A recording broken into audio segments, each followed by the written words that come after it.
And let it come. मिसाल के तौर पे छोटी सी एग्जांपल आपको देता हूँ। आपको नज़र आ रहा है कोई मामला ख़त्म हो रहा है, आपको नज़र आ रहा है कोई आपको छोड़ के जा रहा है, आपको नज़र आ रहा है कि अब वो बात नहीं है जो पहले थी। अब क्या करेंगे? अगर तो छुप जाएंगे, कबूतर की तरह आंख बंद कर लेंगे। वो तो आना ही आना है, जो हादसा है वो तो होने वाला है, उसको कोई नहीं रोक सकता क्योंकि अल्लाह ने वो लिख दिया है। अब दो चॉइसेस हैं, या आंखें बंद, बिल्ली ने तो आना ही आना है, तकिए के नीचे मुंह दे के रोना। चले, रोना चाहिए, रोना अच्छी बात है, कैथारसिस होता है, लेकिन हर वक्त रोना। या दूसरा ये कि खड़े हो जाओ और कहो ओके लेट इट कम, इंशाल्लाह मैं मुकाबला करूंगा, लेट्स सी, कल को मैं दूसरों को बताऊंगा मैं इस चीज से निकला था, मैंने अपने आप को निकाला हाथ पकड़ के, आज तुम भी निकलो, तुम्हें भी निकालूंगा। आपकी बात में, आपकी चीज में अमल होगा, लोग आपकी बात सुनेंगे। इसलिए third attitude is being courageous, कि डरे ना। Number 4, balance in life, compose रहना। इसके बारे में आपको जबरदस्त हदीस बताता हूं। कैन यू बिलीव इट कि अमर बिन अल-आस रोमेंस की तारीफ कर रहे हैं। अमर बिन अल-आस से एक सहाबी ने कहा कि मैंने सुना है कि रूमी गलबा पा जाएंगे। सही मुस्लिम की हदीस है, अल्लाह के नबी सल्लल्लाहु अलैहि वसल्लम ने कहा रूमी गलबा पा जाएंगे क़यामत के करीब। अब अमर बिन अल-आस ने अपना पर्सनल व्यू दिया। उन्होंने कहा बिल्कुल ऐन ऐसा ही होगा, और क्यों होगा मैं तुम्हें बताता हूँ। 5 रीजंस दी उन्होंने कहा रूमियों में मैंने 5 खसूसियात देखी हैं, क्योंकि उन्होंने रूमियों पे हुकूमत की मिस्र में। ये मिस्र के गवर्नर हैं अमर बिन अल-आस। उन्होंने कहा number 1, their ability to cope well with tribulation. जब उन पे मुश्किल आती है वो उसकी इंटरप्रिटेशन ठीक करते हैं। वो ये नहीं करते हम बर्बाद हो गए, हम तबाह हो गए, अल्लाह हमें नफरत करता है, मेरे साथ ही क्यों, उसने कर दिया, इसने कर दिया ना। हाँ, कुछ देर के लिए हिलते तो हैं, जैसे एक बहुत स्ट्रांग दरख्त होता है ना, उसकी रूट्स बड़ी स्ट्रांग होती हैं, तो जब तूफान आता है, बारिश आती है, मुश्किलात आती हैं, उसके कुछ पत्ते तो झड़ जाते हैं, उसकी कुछ शाखें तो टूट जाती हैं, लेकिन वो अपनी जगह से नहीं उखड़ता। बी दैट ट्री जिसकी रूट स्ट्रांग है। और रूट स्ट्रांग कैसे होती है? अकीदे से, अल्लाह पे ईमान से, तवक्कल से। बहरहाल उन्होंने कहा कि their ability to cope well with tribulation, जब उन पे मसला आता है, ट्रिबुलेशन आता है, वो कोप करते हैं उससे, घबराते नहीं हैं। थोड़ी देर के लिए घबराते हैं, फिर खड़े हो जाते हैं कि अच्छा चलो आया है तो अब करना क्या है। मीटिंग करते हैं, सोचते हैं कि अब ये मसले को हल कैसे करना है। Number 2, their ability to recover quickly after a disaster. Recovery जल्दी है। आपको कोई मुश्किल आ गई, रो लें, दोस्त से शेयर कर लें, अल्लाह से शेयर कर लें, लेकिन ज्यादा देर ना बैठें। ज्यादा देर बैठेंगे तो शैतान, आप पीस ऑफ केक है आप शैतान के लिए। शैतान को बड़ा पसंद है। एक डिप्रेस बिलीवर तो उसके लिए हलवा है। और मुझे बड़ा दुख होता है, हमारे जो नौजवान हैं यूनिवर्सिटी के, वो जाहिर है कि दिल लगा लेते हैं, उसके बाद वो चीज़ नहीं मिलती, उसके बाद वो मामला नहीं होता, तो उस पर फिर सारी ज़िंदगी अपनी तबाह कर देते हैं, रोने लग जाते हैं उस पर, अपने आप को सेल्फ इन्फ्लिक्ट करते हैं, टॉर्चर करते हैं, पेन में रहते हैं, वगैरह वगैरह। क्योंकि शैतान ने धोखा दे दिया ना। शैतान ने वो जो शख्स था, वो जो इंसान था, वो ही दिखाया कि बस यही है, इसके अलावा कोई नहीं, तो ज़िंदगी ख़त्म हो गई तेरी। अब उस बेचारे ने क्या करना, ना कोई प्रोडक्टिविटी, ना कोई पढ़ाई है, सेमेस्टर में भी मार्क्स ख़राब आ रहे हैं। ओके, अगर उसे पता हो कि उसने करना क्या है, उसमें कितना पोटेंशियल है, ओके, तो कितना कुछ कर सकता है, बट नहीं। Anyway, their ability to recover after a disaster, their ability to attack again after retreat. भागते हैं, बेवकूफ नहीं है। जब देखें कि हार हो रही है तो पीछे हो जाते हैं, खड़े नहीं रहते, लेकिन दोबारा आते हैं सही तैयारी करके। क्या मतलब है? आप किसी इंटरव्यू में फेल हो गए, इसका क्या मतलब है? दोबारा कभी कोई इंटरव्यू पास नहीं होगा। बड़े लोग मैंने देखे हैं, एक चीज में फेल होके कहते हैं हम है ही फेलियर, नहीं अब नहीं, बस इतनी तैयारी की थी, एडमिशन ही नहीं हुआ। कितने नौजवान हैं, मैं तो हैरान होता हूँ, MBBS में एडमिशन ना हो, डिप्रेशन, बस है, जिंदगी खत्म। डॉक्टर नहीं बने, ओवर। इंजीनियर नहीं बने, खत्म। इस यूनिवर्सिटी में एडमिशन नहीं हुआ, ओवर। मैं खुद पर्सनली एक ब्रदर को जानता हूँ, पाकिस्तान एयरफोर्स में नहीं हुआ, बस इट्स ओवर। इतना किया था, मुझे क्यों नहीं मिला? इंटरप्रिटेशन ही गलत है। क्या मतलब, पाकिस्तान एयरफोर्स में नहीं हुआ, MBBS में नहीं हुआ तो इट्स ओवर? लाइफ खत्म है और कुछ भी नहीं लाइफ में, कोई विजन नहीं है, कोई एम्बिशन नहीं है, कोई गोल नहीं है। अच्छा इंसान बनना क्या ये गोल नहीं है? अच्छे बच्चे जो है रेज करना क्या ये गोल नहीं है? बिजनेस नहीं कर सकते, एंटरप्रेन्योरशिप की तरफ नहीं जा सकते? नहीं। तो they are stuck. Why they are stuck? Because they don't have the ability to recover again. Although they have this ability, hidden ability, but they won't bring it out. वो लाएंगे नहीं, बाहर नहीं लाएंगे। इसलिए अक्लमंदी ये है कि फेल हो गए तो ये देखें फेल क्यों हुआ और फिर आए पलटी खा के, दोबारा अच्छी तैयारी करें, दोबारा कर लें, लेकिन जरूरत से ज्यादा दोबारा नहीं। ओके, आगे भी बढ़ना है, but recover for God sake, recover, निकलें उस चीज से। Number 4, their welfare work and their ability to resist injustice. ना इंसाफी बर्दाश्त नहीं करते, वेलफेयर का बहुत काम करते हैं। तो ये है कंपोजर, कंपोज्ड रहना, खड़े रहना। इस हदीस से क्राइसिस मैनेजमेंट सीख लें। अल्लाह के नबी सल्लल्लाहु अलैहि वसल्लम का कंपोजर, अल्लाह अकबर। 2 वाक़यात आपको सुनाता हूँ। हज़रत आयशा सिद्दीक़ा रज़ियल्लाहु अन्हा उम्महातुल मोमिनीन में से, अल्लाह के नबी सल्लल्लाहु अलैहि वसल्लम की बहुत प्यारी, बहुत चहीती बीवी, हमारी माँ हज़रत आयशा सिद्दीक़ा रज़ियल्लाहु ताला अन्हा। एक बार एक दूसरी बीवी, उनकी तरफ से कोई खाना आया, कोई डिश आई, उनके नौकर लेकर आए, तो हज़रत आयशा सिद्दीक़ा रज़ियल्लाहु अन्हा को गुस्सा चढ़ा। जेलसी नेचुरल होती है। उन्होंने क्या किया कि उसको हाथ मारा, पटक दिया उस डिश को, ज़मीन पे गिर गए। Can you believe it? Allah के नबी सल्लल्लाहु अलैहि वसल्लम का रिप्लाई, अल्लाह के नबी सल्लल्लाहु अलैहि वसल्लम मुस्कराए, कहा तुम्हारी माँ को गैरत आ गई। That was his reply. कोई पाकिस्तानी मर्द होता कहता तलाक, खत्म। मेरी गैरत जो है वो पड़ गई, उसमें मसले में आ गई तो ख़त्म, इट्स ओवर। ये है अल्लाह के नबी सल्लल्लाहु अलैहि वसल्लम का कंपोजर। तुम्हारी माँ को गैरत आ गई, ख़त्म, इट्स ओवर। एक बार एक शख्स हज़रत उमर बिन खत्ताब रज़ियल्लाहु अन्हु के पास गया शिकायत लगाने कि मेरी वाइफ मुझसे ऊंची ऊंची बात करती हैं। तो जब दरवाजे पहुंचा तो उनकी वाइफ उनसे कर रही, तो कहता है कि अगर उमर बिन अल खत्ताब का ये हाल है तो फिर इट्स ओके।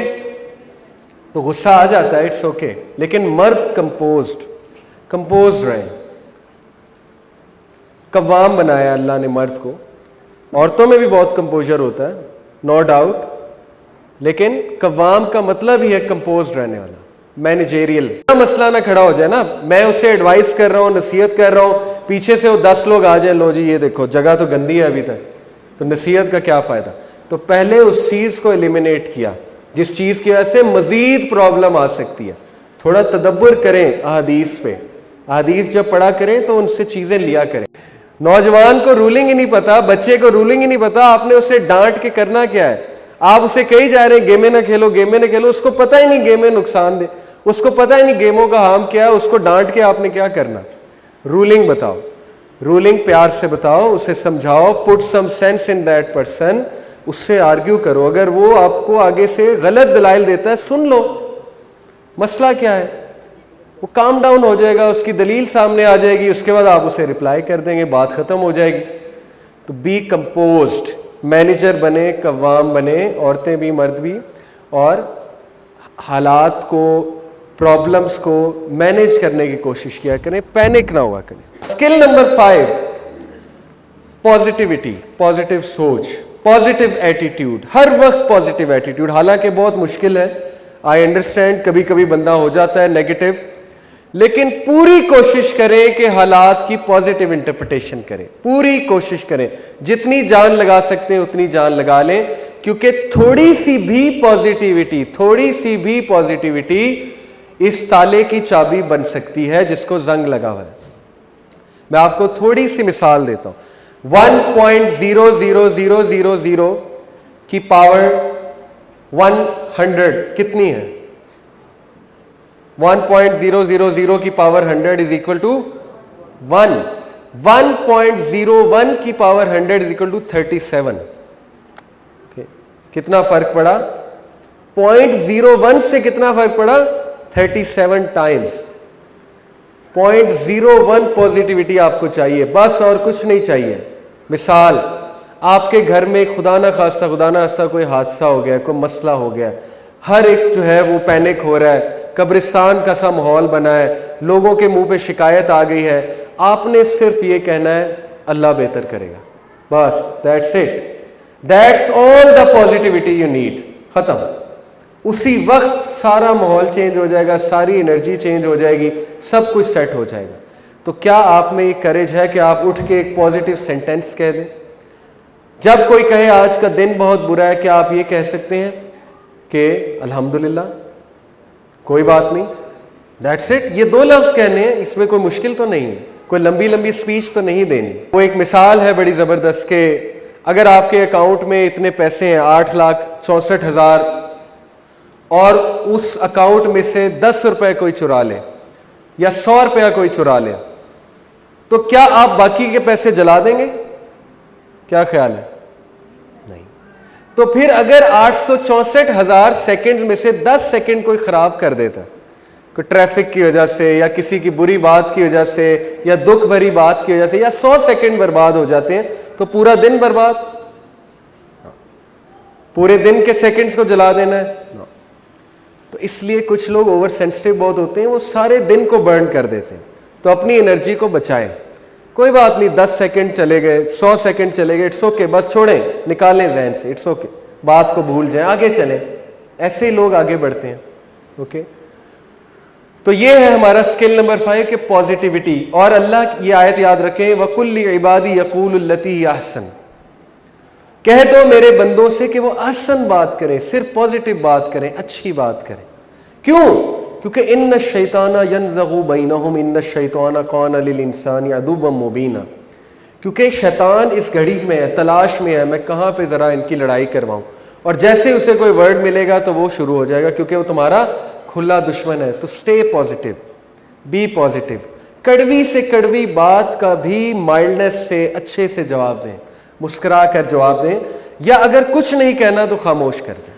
रिटेलिएट जब आप करेंगे तो जाहिर है कि अगर दोनों ही फायर हैं, इमाम शाफी क्या कहते थे, या गालिबन इमाम अहमद बिन हम्बल के when my wife is fire I am water, अगर दोनों फायर हैं तो फिर तो बात कहीं नहीं पहुंचेगी। Okay, so one has to be the water, एक ने आग को बुझाना है। Could you be that person? आप में से कोई हो सकता है वो पॉजिटिव पर्सन। और स्किल नंबर 6, इस सोच को निकाल दें कि आई कांट डू इट। हर चीज की जा सकती है, कभी लेट नहीं होता इंसान। कितनी स्टोरियां हैं, मेरे पास टाइम नहीं है, खुद जाके आप यूट्यूब पे चेक कर सकते हैं। लोगों ने 60 साल की उम्र में जाके बॉडी बना ली, 70 साल की उम्र में जाके जिम ज्वाइन कर लिया। ओके, सिर्फ एक मिसाल है। लोगों ने 50 साल की उम्र में जाके कुरान हिफ्ज कर लिया, लोगों ने इंग्लिश सीख ली 70 साल की उम्र में जाके, लोगों ने लैंग्वेजेस सीख ली। तो आप में क्या देर हुई है? अगर आपके पास कोई स्किल नहीं है तो लर्न इट। हर चीज लर्न की जा सकती है, टाइम निकालें, बस आपको टाइम मैनेज करना है। लेकिन ये सोच रखना कि नहीं मैं तो कर ही नहीं सकता, ये सोच गलत है। हाँ, एक चीज का ख्याल रख लें कि गलत साइड पे मेहनत ना करें, इस चीज का बस ख्याल रख लें। मिसाल के तौर पे आपका टास्क है एक दीवार में कील ठोकना। अब आप कील ठोकी जा रहे हैं, 10 दिन हो गए ठोकी जा रहे हैं, लेकिन कील अंदर नहीं जा रहा। लेकिन आप कहते हैं नहीं आई वॉन्ट गिव अप। मैंने लेक्चर में सुना था गिव अप नहीं करना, लेकिन ये नहीं देखा आपने कि जहां आप कील ठोक रहे हैं वहां पे स्टील का बीम है। ओके, दीवार के पीछे, तो कील कहीं और ठोक लें, स्टील का बीम तो नहीं हटेगा, या उस स्टील के बीम को हटा लें थोड़ा सा। तो मेहनत वहां करें जहां पे मेहनत करने का फायदा है। गिव अप कभी कभी करना भी पड़ता है। ओके, मोटिवेशनल स्पीकर्स बहुत कुछ कहते हैं, never give up, never give up, लेकिन एक जगह है ही स्टील का बीम, तो गिव अप तो आपको करना पड़ेगा, और वो आपके लिए बेहतर है। वो स्टील बीम अल्लाह लेकर आए हैं, क्योंकि अल्लाह को पता है कि अगर इसने अकील ठोक दी तो फिर मसला क्रिएट हो जाएगा, इसकी लाइफ में अपसाइड डाउन हो जाएगी। जो इस नादान को नहीं पता, मुझे पता है, इसलिए मैं इसको रोक रहा हूं, और एक एक शख्स को अल्लाह रोकते हैं। तो है नेवर गिव अप, फोकस्ड रहें। ये मैंने टाइगर वुड्स की जो पिक्चर दिखाई है, this is the power of visualisation. Tiger Woods से किसी ने पूछा कि हमेशा आपकी शॉट जबरदस्त लगती है, गोल के अंदर क्यों जाती है? तो उसने कहा this is the power of visualisation. मैं शॉट लेने से पहले देखता हूं, बॉल को देखता हूं, गोल उसको, होल को देखता हूं, बॉल को देखता हूं, होल को देखता हूं, तब तक देखता हूं, 15-20 मिनट देखता हूं। आपने देखा होगा शॉट बहुत देर से लगाते हैं लोग। तब तक देखता हूं जब तक मैं नक्शा नहीं बना लेता कि बॉल होल के अंदर जा रही है। फोकस्ड है ना, फोकस है इनका उस चीज पे। जो जितना फोकस है अपने गोल पे, उतना वो उस गोल के करीब होता जाता है, करीब होता जाता है, वो गोल खुद उसके करीब आता जाता है। और ये आजमाई हुई बातें, ये सिर्फ किताबी बातें नहीं है। And remember this, we overestimate the past, we over exaggerate the future, but we underestimate today. Today matter. John Maxwell का कोट है, लीडरशिप ट्रेनर है, उन्होंने कहा कि पास्ट को, माजी को हम क्या करते हैं, ओवर एस्टिमेट करते हैं। इतने मसले हुए नहीं होते माजी में जितने हम रो के बयान कर देते हैं, अपने आप को सबसे बड़ा मजलूम पेश कर देते हैं, ठीक है, ताकि हमारी स्टोरी सेंसेशनलाइज हो। We over exaggerate the future, future के बारे में फियर्स ओवर एग्जैजरेट करते हैं, डरते हैं, या जरूरत से ज्यादा ओवर कॉन्फिडेंट हो जाते हैं। जैसे बहुत से लोग फूल्स पैराडाइज में रहते हैं ना, कि ये भी ठीक हो जाएगा, ये भी हो जाएगा, ऐसे भी हो जाएगा, वैसे भी हो जाएगा। जैसे मेरे एक स्टूडेंट है, मैं मजाक में आपको बात बता रहा हूँ, ए लेवल के, तो वो पढ़ाई अब नहीं हुई उनसे, तो उन्होंने कहा कि मैं एक्टर बनूंगा। अब वो जाहिर है उन्होंने एक वो अपना बबल बना लिया, तो मैंने कहा एक्टर बनने में बड़ी मेहनत है, अगर फिजिक्स नहीं पढ़ी जा रही तो एक्टिंग शायद इससे डबल मेहनत का काम है। तो अगर आप एक बबल बना लेते हैं तो उस बबल में ये भी देख लें कि मेहनत कितनी आपको लगेगी उस बबल को अचीव करने के लिए। तो ओवर एस्टिमेट ना करें फ्यूचर को, असल में अंडर एस्टिमेट कर रहे हैं हम आज को। आज गुजर रहा है, फ्यूचर की ख्याली पुलाव पकाई हुई है कि समहाउ मैं इस पोजीशन पे होऊंगा, ये भी ठीक हो जाएगी, ऐसे भी हो जाएगा, वैसे भी हो जाएगा, और माजी को जो है वो ओवर एग्जैजरेट किया हुआ है। लेकिन जो आपका टुडे है वो गुजरता जा रहा है, आज कोई काम हो नहीं रहा है, हर बात कल पे डली जा रही है। So today matters, today matters. आज को पकड़ लें अगर आपने हर चीज करनी है। मैंने आपको कुछ अच्छे एटीट्यूड्स बताए, कुछ बुरे गलत एटीट्यूड्स बताए। तो पहला हथियार है एटीट्यूड, रवैया। अपनी सोच बदलो, अपनी जिंदगी को बदलो। ये सारी मैं आपको वो बातें बता रहा हूं जो आपको हर मोटिवेशनल स्पीकर, साइकोलॉजिस्ट बताएगा। लेकिन अभी मैं कुछ इस्लामिक कॉन्सेप्ट्स आपको दूंगा जिससे आप हैरान रह जाएंगे कि इस्लामिक फिलॉसफी सुपीरियर है हर फिलॉसफी से। जो इस्लामिक मोटिवेशनल स्पीकर बता सकता है वो कोई और नहीं बता सकता, क्योंकि हमारे पास वही है, अल्लाह का शुक्र है। एटीट्यूड, और एटीट्यूड इसी चीज का नाम है कि बार बार गिर के दोबारा उठना। यही असल में एटीट्यूड है कि आप जख्मी भी होंगे, आप गिरेंगे भी, आप पहले जैसे नहीं रहेंगे, लेकिन somehow you will always make a comeback। इसी का नाम एटीट्यूड है। अब मैं आपको दो कॉन्सेप्ट्स बताने वाला हूं कि अगर आपने बार बार उठना है तो उस उठने के लिए आपको सकत चाहिए। उस सकत के लिए जो इस्लामिक कॉन्सेप्ट है, जो सीरत से भी पता लगता है, जो कुरान और हदीस की थोड़े से तदब्बुर करें वहां से भी पता लगता है, वो क्या है। देखिए, जिस बंदे ने रेवोल्यूशन लानी है अपनी लाइफ में और रेवोल्यूशन लानी है अपनी सोसाइटी में या अपने घर में, उसके 3 स्टेप्स हैं, और वो तीनों स्टेप्स हिल गया।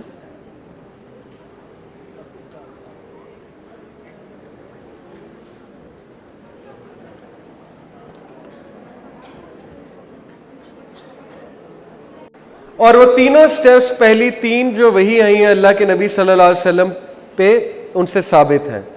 पहला स्टेप चेंज लाने का, इक़रा, नॉलेज हासिल करो।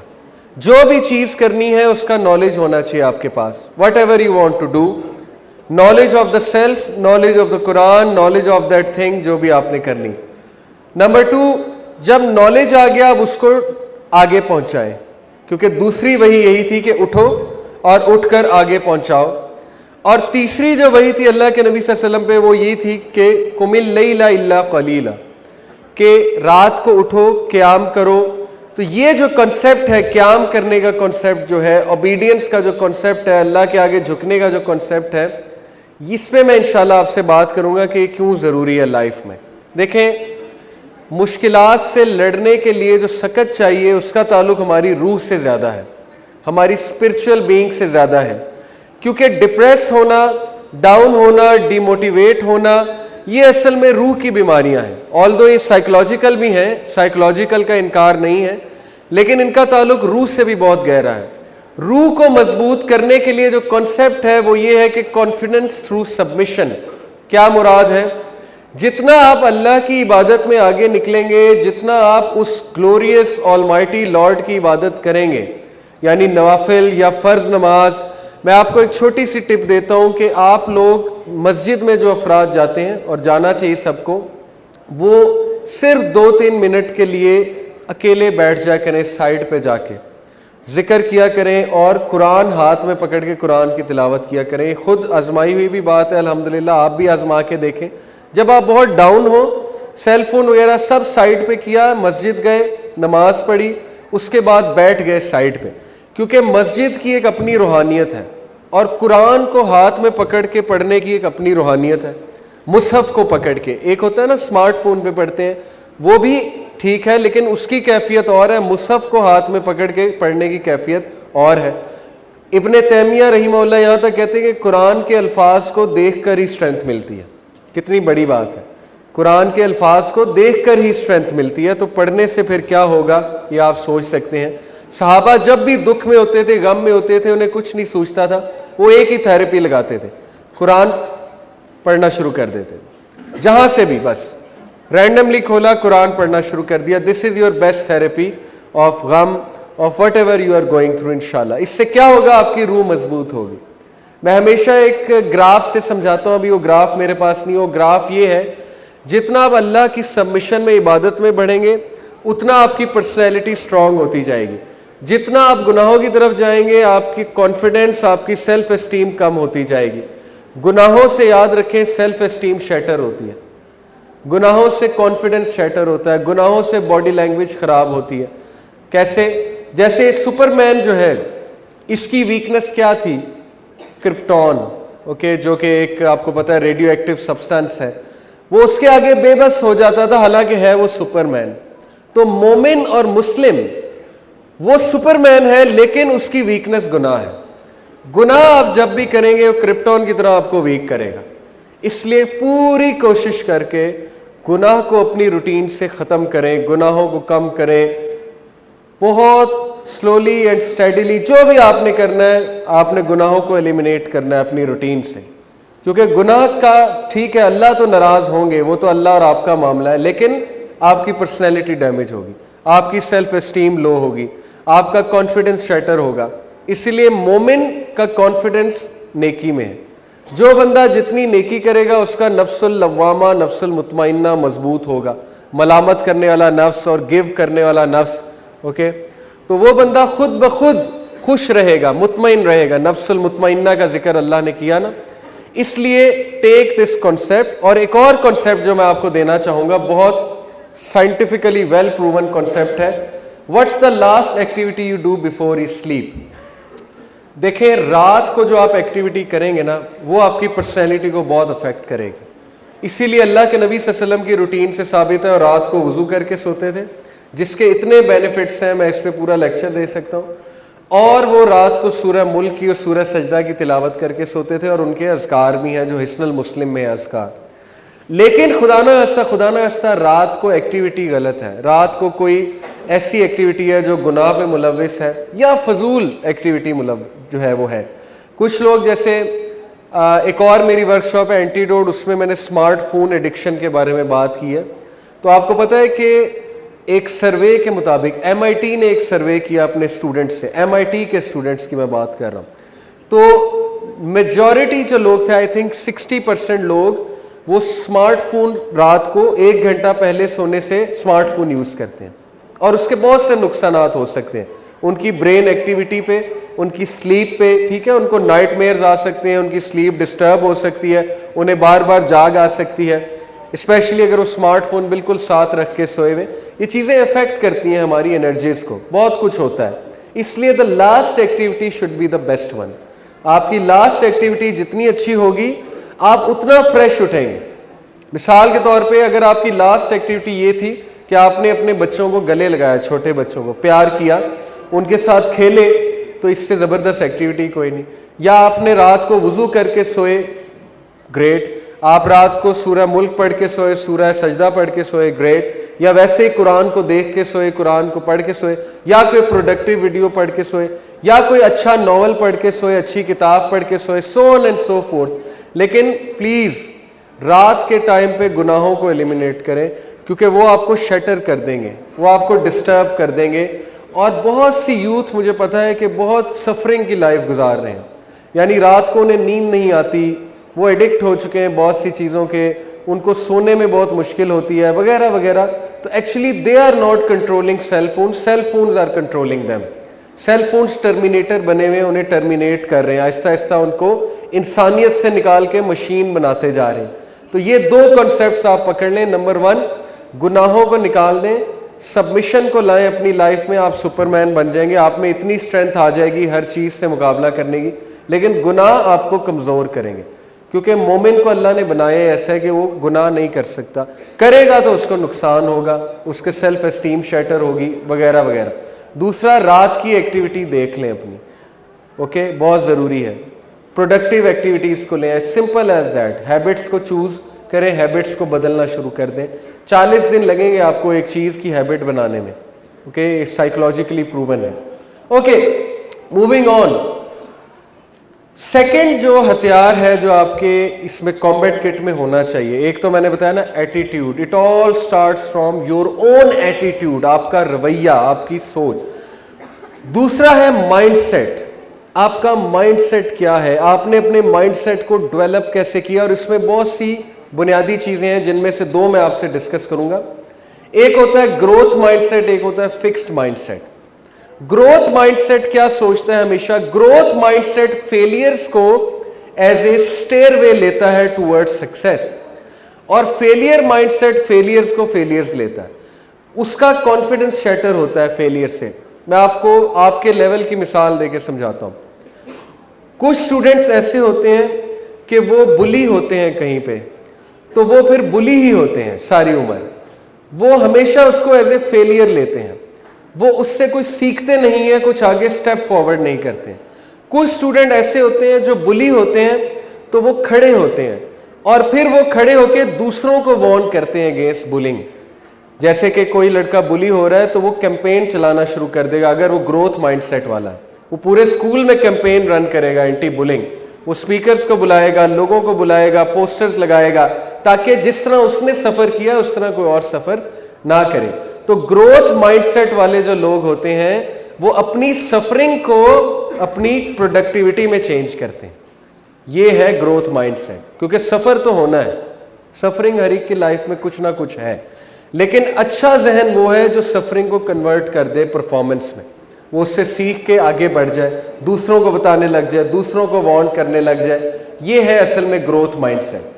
तो माइंडसेट में एक मैं आपको फलसफा बताता हूँ, बड़ा ज़बरदस्त, इसको कहते हैं जार फिलॉसफी, जैम की जार की फिलॉसफी है। ये क्या है फिलॉसफी?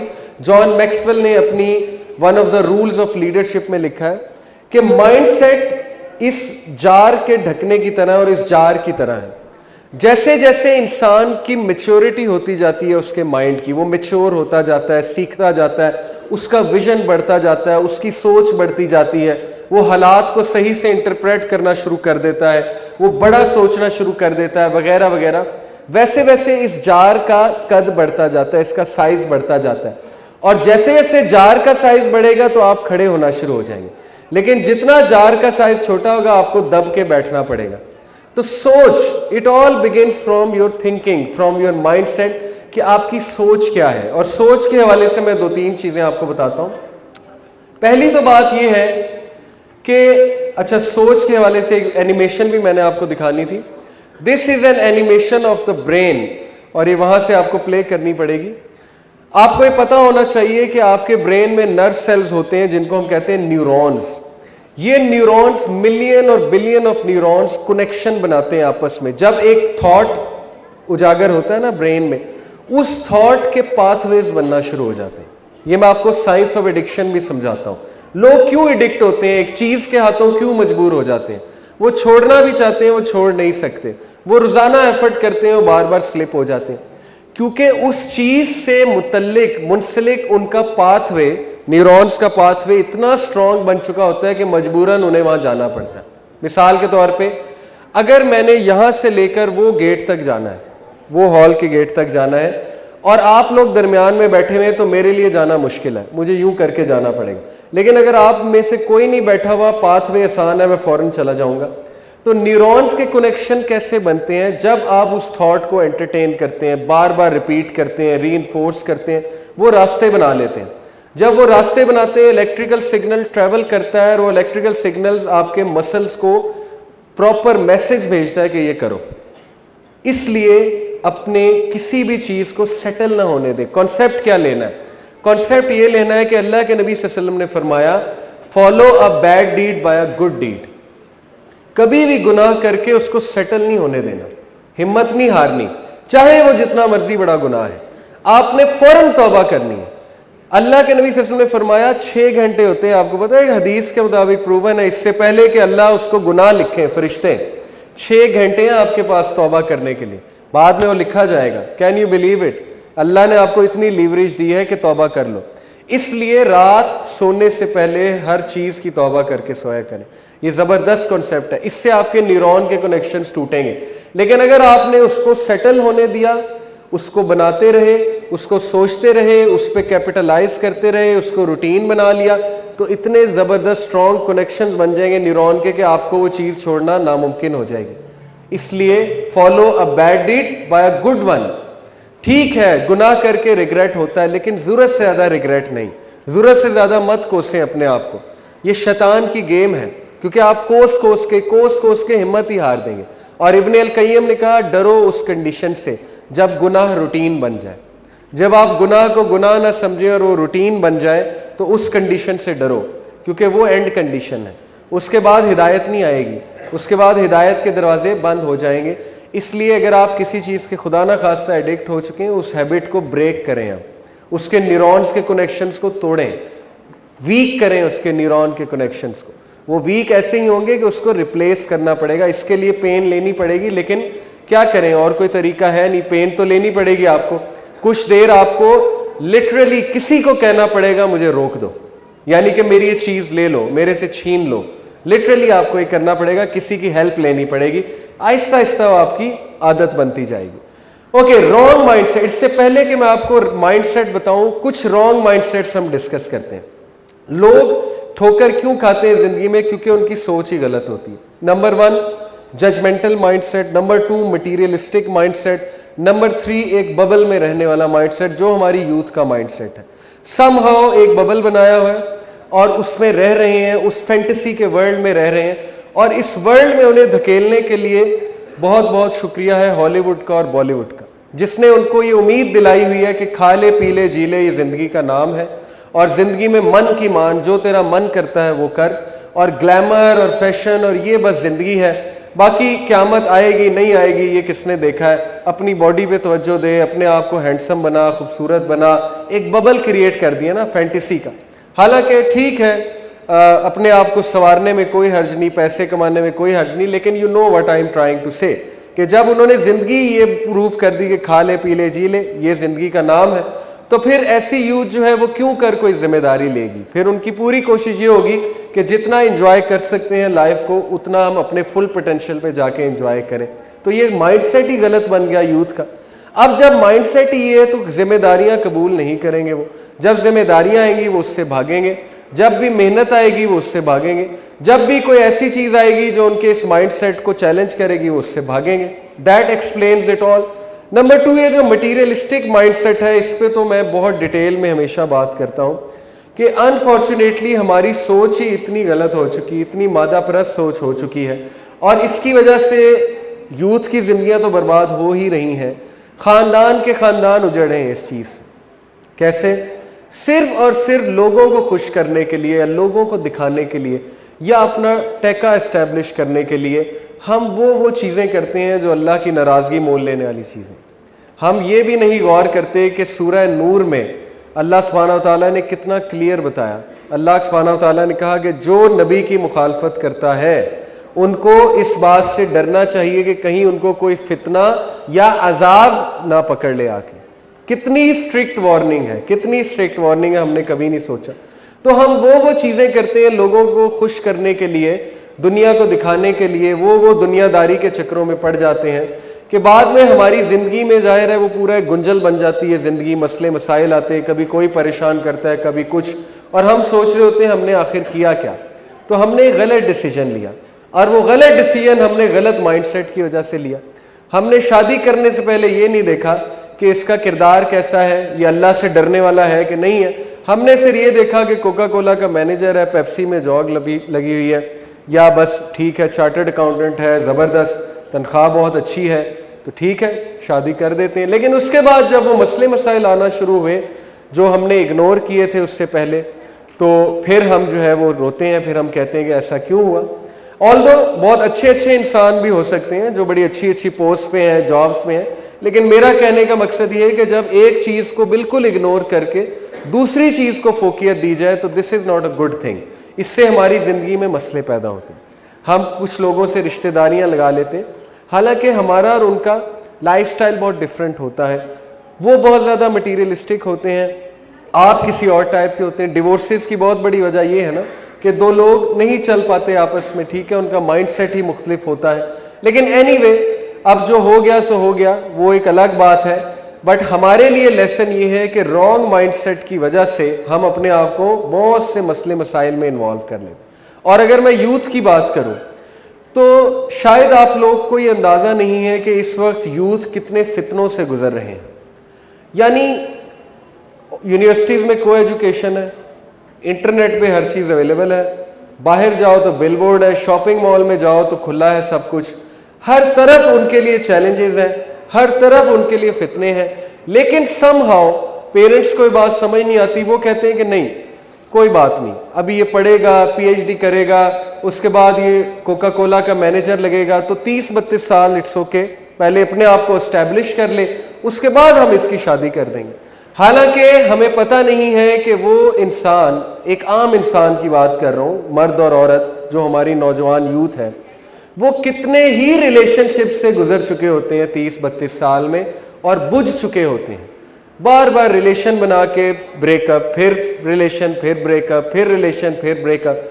तो जब उनकी शादी होती है इमोशनली तो वैसे ही ब्रेकअप हो चुके होते हैं, वो तो बुझ चुके होते हैं। अब उन्होंने शादी कैसे निभानी, तो हराम रिलेशनशिप्स क्यों डेवलप हो रहे हैं, क्योंकि बच्चों की जल्दी शादियां नहीं की जा रही, जो सीधी सी बात है, जिसमें मैं बहुत बात करता हूँ। और लोग बाकायदा डरते हैं इस बात से, और डर कुछ माँ बाप का ठीक भी है। अगर मैं नौजवानों से बात करूं तो माँ बाप इसलिए डरते हैं, एक तो ये कि आप इतने जिम्मेदार नहीं हैं, या तो जिम्मेदार होके दिखाएं ना। जो बंदा सुबह उठ के अपना बिस्तर ठीक नहीं कर सकता, उसने बीवी को क्या संभालना, जो सीधी सी बात। जो अपने कोट को उठा के फेंक देता है और उसको इतनी तौफीक नहीं कि हैंगर में लटका के रख दे, तो उसने आगे से क्या जिम्मेदारी लेनी।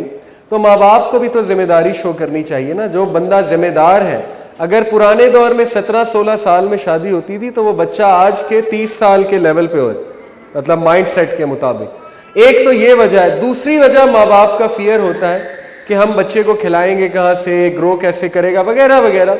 ये तो मेरे नज़दीक कोई फियर नहीं है, ये मैं समझता हूँ कि इतना कोई बड़ा फियर नहीं है। मैंने कई लोग देखे हैं जो अपने बच्चों की पहली कमिटमेंट कर देते हैं, एटलीस्ट कमिटमेंट कर देते हैं, ताकि बच्चा बहुत सी चीज़ों से बच जाए, हराम कामों से बच जाए, एक जगह कमिट हो जाए, निकाह कर सकते हैं। शादी भी मैंने बहुत से लोगों को जल्दी करते देखा है, और वो फैमिलीज़ में कोई बिजनेस लॉस नहीं हुआ, कोई नुकसान नहीं हुआ। ऐसा नहीं हुआ कि किसी के आने से अचानक उनकी 50% वेल्थ डिक्रीज़ हो गई। मतलब अगर पहले 6 रोटियां पक रही थी घर में, तो अब कितनी पक जाएंगी, 8 पक जाएंगी, 10 पक जाएंगी। तो आई डोंट थिंक सो इससे कोई ख़ास बिजनेस लॉस होगा। लेकिन ये तब है अगर आप अच्छे घराने से मुंसलिक होंगे, मतलब कि ऐसा घराना जो मटीरियलिस्टिक नहीं है। सो मटीरियलिस्टिक माइंडसेट इंसान को हमेशा गिराएगा, हमेशा ठोकर दिलवाएगा। हमारा मसला ये है कि हमने रिलेशनशिप्स को भी मटीरियल कर लिया। हम सिर्फ प्रॉफिट और लॉस की बेसिस पे दोस्तियां करते हैं, रिश्तेदारियां करते हैं। जिससे मिलने का फ़ायदा है उससे मिलते हैं, जिससे मिलने का कोई फ़ायदा नहीं, हालांकि वो हिदायत पे हो या नेक आदमी हो, उससे हम नहीं मिलते। और फिर इन रिटर्न जब वो लोग जिनसे हमने दोस्तियां लगाई होती हैं मटेरियल रीजंस की वजह से वो नुकसान पहुंचाते हैं, दुख देते हैं, तो फिर हमें दुख होता है। इसलिए ये गलत माइंडसेट्स को ही हमें ख़त्म कर देना चाहिए। जो बंदा स्पिरिचुअल है वही बंदा जिंदगी में कामयाब है। जो बंदा मटेरियल सोचता है, हालांकि देखें मटेरियल सोचने में हर्ज नहीं है एक हद तक, यहां से मेरी मुराद है कि वो वाली मटेरियलिज्म जो अल्लाह ने मना किया, हाकुमुत तकासुर हत्ता ज़ुरतुमुल मक़ाबिर, के माल की मोहब्बत ने एक दूसरे से म्यूचुअल राइवलरी करने में, वर्ल्ड में आगे बढ़ने के कंपटीशन की एक चाहत ने इन लोगों को एस्ट्रे कर दिया, यहां तक के कब्र में पहुंच गए।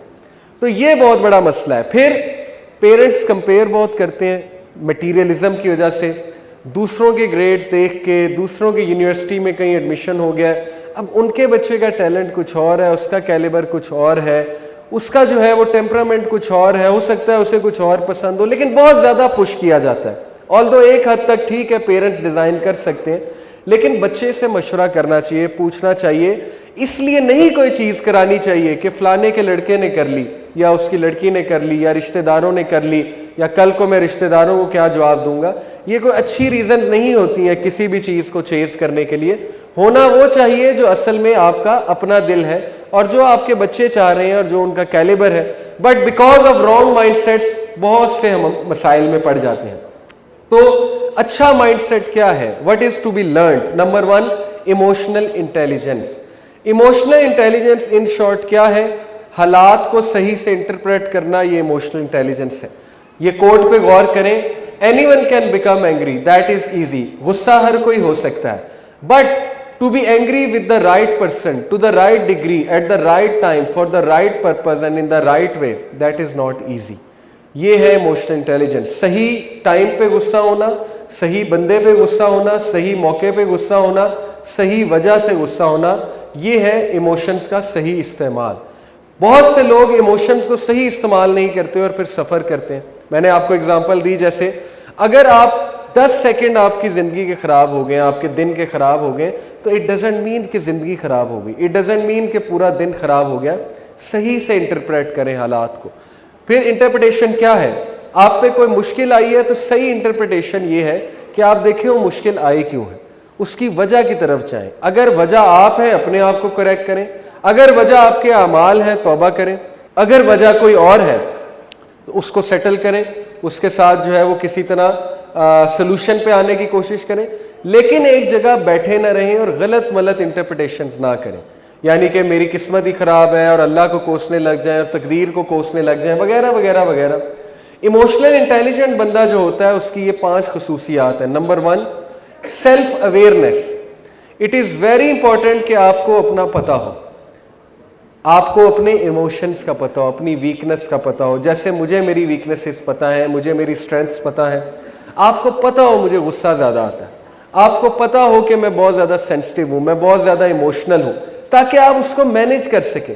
अगर आपको पता ही नहीं है आपके साथ मसला क्या, आप मैनेज कैसे करेंगे उसे? Number 2, motivation. वो बंदा खुद सेल्फ मोटिवेटेड होता है, इससे पहले कि वो किसी और से मोटिवेशन ले, वो खुद अपने आप को उठाता है, खुद बकअप करता है, खुद शाबाशी देता है, निकालता है उस चीज़ से, इंटरप्रिटेशन अच्छी करता है। Number 3, empathy. एम्पैथी क्या मतलब है? दूसरों का सोचता है, इससे पहले कि वो ये इंटरप्रेट कर दे कि मिसाल के तौर पे मुझसे किसी ने गुस्से से बात की, मैं ये सोचूं हाउ डेयर ही और शी, तो मैं ये भी तो सोच सकता हूँ ना कि ओहो बेचारा शायद किसी मुश्किल से गुजर रहा है, पता नहीं इसको क्या मसला है, घर से लड़के आया है या आज कोई मसला हुआ है इसके साथ, या पता नहीं रात को सोया नहीं इसलिए मुझ पर गुस्सा हो रहा है। तो ये है एम्पैथी, दूसरे का सोचना, इससे पहले कि अपना सोचना, दूसरे का सोचना कि इसके साथ भी तो कोई मसला हो सकता है ना, शायद इसका दिन आज बुरा गुजरा है, वगैरह वगैरह। सोशल स्किल्स, उसके सोशल स्किल्स बहुत ज़बरदस्त होते हैं। वो मामलात को सुलझाने वाला होता है, बिगाड़ने वाला नहीं होता है, दूसरों के साथ पैनिक नहीं हो जाता है, बल्कि अपने सोशल स्किल्स का इस्तेमाल करते हुए अच्छा मशवरा देता है, अच्छी बॉडी लैंग्वेज शो करता है। और नंबर 5, सेल्फ रेगुलेशन, रिकवर जल्दी करता है। अगर ठोकर लगे भी तो लोगों को शो नहीं करता।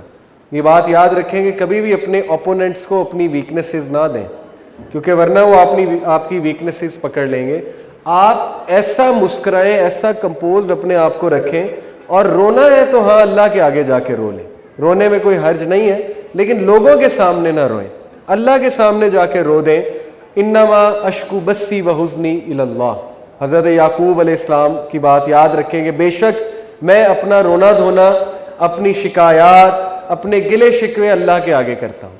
इसी से स्ट्रेंथ मिलेगी आपको। लोगों के सामने कोई खास फायदा नहीं है, अनलेस एंड अनटिल कोई बहुत ही सिंसियर आपके साथ हो, जिसको आपको लगे कि मसला शायद मेरा हल कर दे। वरना सेल्फ रेगुलेशन करें, अपनी रिकवर जल्दी कर लिया करें, और ये आपको सीखना पड़ेगा। ये बिल्कुल इसी तरह है जैसे आप जिम जाएं, आपका मसल पहले वीक है, पहले दिन खलियां पड़ेंगी, दूसरे दिन खलियां पड़ेंगी, तीसरे दिन आदत हो जाएगी। पहले आप 5 kg उठा रहे थे, 2 महीने बाद हो सकता है आप 50 kg उठा रहे हो। तो कहाँ से स्ट्रेंथ आ गई? उठा उठा के। क्या मसल्स आपने बिल्ड किए हैं? सो सेम हियर, आप पहली बार मुकाबला करेंगे आपको तकलीफ होगी, आप दूसरी बार मुश्किल से लड़ने की कोशिश करेंगे, आप गिव अप कर देंगे, आप कहेंगे आई कांट डू इट। लेकिन करते रहेंगे, न्यूरॉन्स के कनेक्शन, मैंने याद है आपको, न्यूरॉन्स कनेक्शन बनाते हैं, वो कनेक्शंस बना लेंगे और फिर वो आपको उसी तरफ लेकर जाएंगे, उसी सोल्यूशन की तरफ लेकर जाएंगे जहां पे आप जाना चाहते हैं। मूविंग ऑन, हमारे पास टाइम थोड़ा सा शॉर्ट है। अपने आप को जानना बहुत ज़रूरी है। इसके लिए मैं आपको मशवरा दूंगा कि पर्सनैलिटी टेस्ट कर लें, इंटरनेट पे जाके आपको आपकी पर्सनैलिटीज़ पता लग जाए। स्किल नंबर 2, बिहेवियरल मैनेजमेंट, बहुत ज़रूरी है। देखें, कुछ लोग गम को इतना पालते हैं कि वो इतना बड़ा हो जाता है और फिर वो आपसे संभाला नहीं जाता। ये आपका गम है, तो गम को जितना चारा डालेंगे उतना गम बढ़ता जाएगा। बिहेवियरल मैनेजमेंट ये है कि आप गम को पास बिठाएं और गम से दोस्ती कर लें। अपनी मुश्किलात से टग ऑफ वार ना करें, वरना वो आपको बहुत प्रॉब्लम देंगे। उनको पास बिठाएं, उनसे रिलैक्स होकर बातें करें, उनसे कुछ डील्स करें, और जब वो आए तो घबरा ना जाया करें। इसी तरह अपने माइंडसेट को आप डेवलप करें। तो हमने माइंडसेट की बात की। काइजन प्रिंसिपल बहुत जबरदस्त प्रिंसिपल है, मल्टीनेशनल कंपनीज अप्लाई करती हैं। What is kaizen? Kaizen is making small continuous changes for continuous improvement. अपनी जिंदगी में छोटे छोटे चेंजेस लाएं, छोटी छोटी तब्दीलियां लाएं, ताकि वो तब्दीलियां फिर बड़ी तब्दीलियों की तरफ आपको लेकर जाएं। एकदम जोश में आके हर चीज जिम्मे ना ले लें। छोटी छोटी तब्दीलियां, आहिस्ता आहिस्ता बुरी आदत को खत्म करने की कोशिश करें। This technique is going to help you a lot. घबराएं ना, पैनिक ना हो एक मुसीबत से, और फौरन उसको खत्म करने की कोशिश करेंगे तो हो सकता है वो और हावी हो जाए आप पे। Aahista Aahista, slowly and steadily उसको जरा धोखा देकर। Okay, moving on. कॉन्सेप्ट क्या है? What time you sleep at night. क्योंकि आपकी जो बायोलॉजिकल क्लॉक है ना, उसको 21 दिन लगते हैं सेट होने में। अगर एक बंदा नाइट आउल है, रात को जागने वाला, उसको कम से कम 20-21 दिन लग जाएंगे इससे पहले कि उसकी रूटीन ज़बरदस्त हो जाए। ओके, इसलिए आप इस तरफ ना जाए कि रूटीन ही ख़राब कर लें। दूसरी बात यह है कि आपका जो मोस्ट प्रोडक्टिव टाइम है सोने का, वो 10 से लेके 3 तक है, जब it is equivalent to literally 10 hour of sleep. और सबसे जो वर्स्ट टाइम है सोने का, वो सुबह है फजर के बाद 6 AM से लेकर 12 बजे तक, वर्स्ट स्लीप टाइम, जब आपकी बायोलॉजिकल क्लॉक बहुत और तरह से सेट हुई होती है और आप उस पर जुल्म कर रहे होते हैं। लिटरली अपनी मेटाबॉलिज्म पे आप जुल्म कर रहे होते हैं। इसलिए रूटीन अपनी ज़बरदस्त रखें, क्योंकि रात को इंसान फितनों में होता है, तो रात को सोया करें। रात को अपने आप को फितनों के हवाले ना किया करें, अकेला ना छोड़ा करें, क्योंकि ऐन मुमकिन है रात को आप अकेले हो, वाईफाई आपके पास हो, स्मार्टफोन आपके पास हो, तो जाहिर है कि ये आपके लिए बहुत सी प्रॉब्लम्स क्रिएट कर सकती है चीज़। इसलिए रात मेहनत करके, एक्सरसाइज करके, जिम जाया करें, ताकि रात को आपको वैसे ही नींद आ जाए। तो 2 चीज़ें हमने डिस्कस कर ली, एटीट्यूड और माइंडसेट। नंबर 3 जो स्किल मैं आपको देने वाला हूं, जो आपको फ़ायदा देगा मुकाबला करने के लिए, it is called knowledge. Knowledge है क्या? इल्म। इल्म क्या है? किस इल्म की बात कर रहा हूँ? फिजिक्स की, केमिस्ट्री की, साइंस की, साइकोलॉजी की? नहीं, मैं जिस इल्म की आपसे बात करने वाला हूं है दीन का इल्म। दीन वही है, वही कोई आम चीज़ नहीं है। वही को अंडर एस्टिमेट ना करें, अपने आप को अंडर एस्टिमेट ना करें। वही का मतलब है वो फिलॉसफी ऑफ लाइफ, वो बातें जो क्रिएटर ऑफ लाइफ कर रहा है। तो इससे ज़्यादा और क्या इल्म होगा? क्रिएटर ऑफ लाइफ ने क्या बताया? देखें, हज़रत याकूब अलैहिस्सलाम ने क्या कहा अपने बच्चों को? उन्होंने कहा, क़ाला इन्नमा अश्कू बस्सी व हुज़्नी इलल्लाह व अअलमु मिनल्लाहि मा ला तालमून। बेशक मैं अपना गम, अपनी सफरिंग, अपना ग्रीफ अल्लाह से ही शेयर करता हूँ, और वअलमू मिनल्लाहि मा ला तालमून, मुझे अल्लाह की तरफ से वो पता है जो तुम्हें नहीं पता। साबित हुआ कि इल्म बंदे को गम से बचाता है। बहुत से लोग क्यों स्लिप होते हैं, उनके पास वो सकत नहीं है, वो इल्म नहीं है। किस चीज़ का इल्म? इस्लामिक फिलॉसफी नहीं है उनके पास, जिंदगी का फलसफा ही नहीं है, असल फलसफा उनके पास। क्या है वो फलसफा? मैं आपको क्विकली बताता हूँ। सबसे बड़ा इल्म है, अगर आप में से कुछ लोग एनलाइटन होने चाहते हैं, बल्कि सारे के सारे आज एनलाइटन होना चाहते हैं, तो अल्लाह को जानना शुरू कर दें। जितना अल्लाह को जानेंगे आप जिन बन जाएंगे, आप खुद देखेंगे, आप रेसलर बन जाएंगे। दुनिया की कोई चीज़ आपको नहीं हिला सकेगी। अगर आप सिर्फ 99 नेम्स अल्लाह के गौर से पढ़ लें, जान लें, समझ लें, उन पे तदब्बुर कर लें और अल्लाह की बातें कुरान में जा जा के रेपिटेटिवली पढ़े, अल्लाह के वादे याद करें, you will see what a giant you will become. So unleash the giant within. अल हकीम, अल्लाह मोस्ट वाइज है, उसके फैसलों में विजडम है। कोई भी आप पे मुसीबत आए, अल्लाह को पता है, अल्लाह ताला बेखबर नहीं है आपकी मुसीबत से, अल्लाह आपको देख रहा है और वो वाइज है। अगर आप उसकी तरफ रुजू करेंगे, इस एट्रीब्यूट का वास्ता देके कि ए Al Hakim please make me understand why this has come to me, open the interpretation to me because you are the best interpreter. Al Hakim को पुकारे, अल्लाह को पुकारे। देन अल्लाह का attribute Al Hafiz, the guardian. जो बंदा सुबह फजर की नमाज नहीं पढ़ता बाजमात, नबी सल्लल्लाहु अलैहि वसल्लम ने कहा अल्लाह उसकी प्रोटेक्शन का जिम्मा नहीं लेते। सोचें कितना बड़ा रिस्क है, फजर की नमाज छोड़ना रिस्क है, क्योंकि अल्लाह उसकी प्रोटेक्शन का जिम्मा नहीं लेता फिर पूरे दिन। How can someone take this risk कि अल्लाह रब्बुल आलमीन की प्रोटेक्शन साथ नहीं है? अल्लाह किस तरह आपको प्रोटेक्ट कर रहा है आप सोच भी नहीं सकते। किस किस वायरस से, बैक्टीरिया से, लिटरली जिन्नात से, शयातीन से, मुसीबतों से, क्या क्या हादसा से अल्लाह आपको प्रोटेक्ट कर रहा है, लोगों के शर से प्रोटेक्ट कर रहा है और एक एक को कर रहा है। तो फिर किस बात की आपको टेंशन है जब आप अल हफीज की हिफाजत में हैं। नंबर 3, अल्लाह का एट्रीब्यूट। अल्लाह कहते हैं कि कोई पत्ता नहीं गिरता लेकिन मुझे पता है। सूरह अल अनाम में आयत नंबर 59 में, जब एक बेजान चीज पत्ते के गिरने की खबर अल्लाह को है तो आपके गिरने की खबर नहीं है। जब आप रात को रोते हैं, गिरते हैं, पुकारते हैं अल्लाह को, आह करते हैं, तकलीफ में, सफरिंग में, पेन में, गुनाह में, तो आपका क्या ख्याल है? अल्लाह आपकी आह नहीं सुनते? अल्लाह आपको जवाब नहीं देते? बिल्कुल देते हैं, बिल्कुल सुनते हैं। आप उनकी नज़र में हैं क्योंकि अल्लाह को पत्तों का भी पता है गिरने का। और अल्लाह का नाम, अल्लाह सुब्हानहू व तआला कॉल्स हिमसेल्फ अल मुमिन, द ग्रांटर ऑफ सिक्योरिटी। किधर जाओगे जब कोई हिफाजत करने वाला नहीं, जब कोई सिक्योर करने वाला नहीं, जब मेंटली डिस्टर्ब हो? कहाँ पीस मिलेगा, कहाँ तुम्हें जो है वो सुकून मिलेगा? अला बिज़िक्रिल्लाहि तत्मइन्नुल कुलूब, सिर्फ अल्लाह के जिक्र में सुकून मिलेगा क्योंकि वो मुमिन है, वो सिक्योरिटी की सोर्स है। और सोचें अगर शैतान ने आपको सिक्योरिटी की सोर्स से इनसिक्योर कर दिया तो फिर क्या फायदा? सोचें, सिक्योरिटी की सोर्स से ही आप गए तो हर वक्त एक बंदा इनसिक्योर जब होगा तो डिप्रेस तो होगा ना।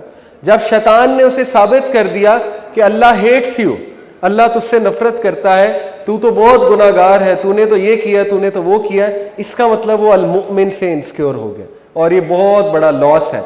तो कभी शैतान को ये ना करने दीजिएगा। अल्लाह के इस एट्रीब्यूट को याद रखिएगा। अल वकील, disposer of affairs.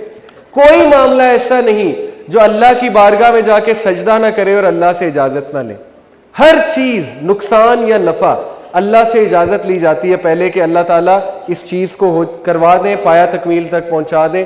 Allah allow करते हैं तो होता है। सोचे जो बंदा ऐसे पावरफुल बीइंग से दोस्ती लगा ले तो वो दुनिया का किंग नहीं बन जाएगा। हर चीज वहां से डिस्पोज ऑफ होके आती है, अल्लाह ताला इजाजत देते हैं। आप अपने मामलात अल्लाह को सौंप दें क्योंकि वो अल वकील है, वो आपकी वकालत भी करेंगे, डिस्पोजर ऑफ अफेयर्स भी हैं। अल वदूद, लविंग। वदूद से मुराद है अनकंडीशनल लव करने वाला। कोई कंडीशन नहीं है अल्लाह की। लोगों की कंडीशन हो सकती है, तुम मेरे लिए ये करो आई विल लव यू, तुम ऐसे करो मैं ऐसे करूंगा। अल्लाह अनकंडीशनली लव करता है। गुनाहगार से भी मोहब्बत उतनी करता है जितनी एक नेक आदमी से करता है। इसमें कई वाकयात हैं, टाइम अलाउ नहीं करता, वरना रुला देने वाले वाकयात हैं कि अल्लाह ने किस किस को माफ किया है। यानी जब अल्लाह अनकंडीशनल लव करता है तो वो फिर ये नहीं देखता कि ये बंदा बहुत गुनाहगार है। जब एक बंदा उसके आगे हाथ फैलाता है, उसको पुकारता है, रिकॉग्नाइज करता है, याद करता है, अल्लाह 10 टाइम्स उससे ज्यादा याद करता है। अगर कोई बंदा चल के जाता है, अल्लाह ताला भाग के आते हैं, हदीस है। अगर कोई बंदा जो है वो अल्लाह ताला को एक बार पुकारता है, अल्लाह ताला उसको कई बार जो है अपनी नजर करम उस पर करते हैं। इसलिए अल्लाह का ये एट्रीब्यूट अल वदूद